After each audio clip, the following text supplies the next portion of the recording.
Hi, debate team. This is Charmain Schultz, or Angie, as I prefer, my middle name. This is our first debate, and it is go public or go home. It's about IPOs, to go IPO or not to. I am on the con side.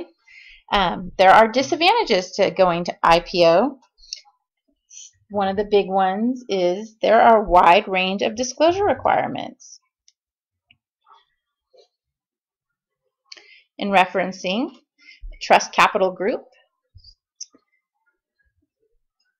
Number 3, there are wide-ranging disclosure requirements of financial reporting when you open an IPO or set up for an IPO. The IPO implementation process and listing on a reputed stock market are only possible when the company discloses the necessary financial information and provides periodic financial reporting of scope and quality substantially in excess of those required from a private company. For example, public companies must disclose the name of its ultimate beneficiaries, provide detailed information about the financial positions, and develop plans, disclose remuneration of the directors, and other relevant information.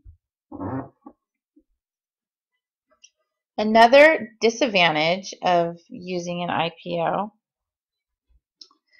is the cost actually associated with setting up an IPO. This website is Lewis and Capes, Counselors and Attorneys at Law.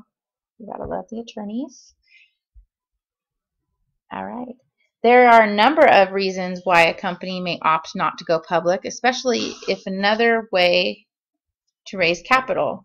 Going public is an expensive process. Costs can range from $250,000 to $1 million. Excuse my son for totally making me laugh.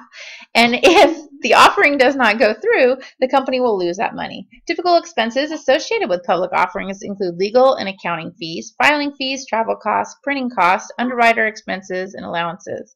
Going public can be an extremely difficult process, especially if the business and its management are not familiar with the registration process. The company will need to put all of its business affairs in order, and the day-to-day business operations will likely be disruptive.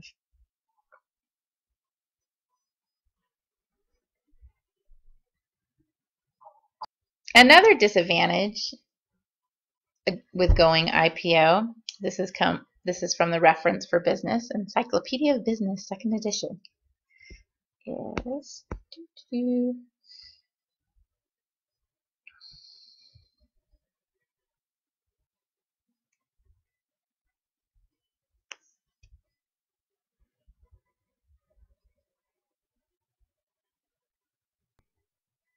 another disadvantage for going IPO.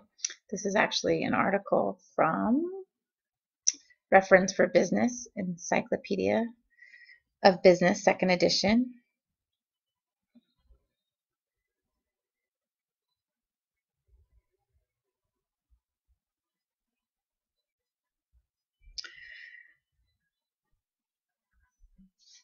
Other disadvantages involve companies' loss of confidentiality, flexibility, and control. SEC regulations require public companies to release operating details to the public, including sensitive information about their markets, profit share, future plans, and untold number of problems may arise when everyone from competitors to employees know all their inner workings of the company. By diluting the holding of the company's original owners, going public also gives management a lot less control over day-to-day operations. That's the next disadvantage. Large shareholders may seek representation on the board and a say on how the company is run. If enough shareholders become disgruntled, the company's stock value or future plans, they can stage a takeover and oust the management or the original entrepreneur who opened the business. The delusion of ownership also reduces management flexibility. I think that is a big disadvantage. It is not possible to make decisions as quickly and efficiently when the board must approve all decisions. In addition, SEC regulations restrict the ability of a public company management to trade their stock and discuss company business with outsiders. I feel these three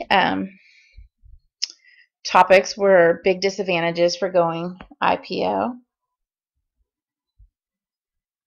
And I can't turn it off. Where are you? Did I not record it?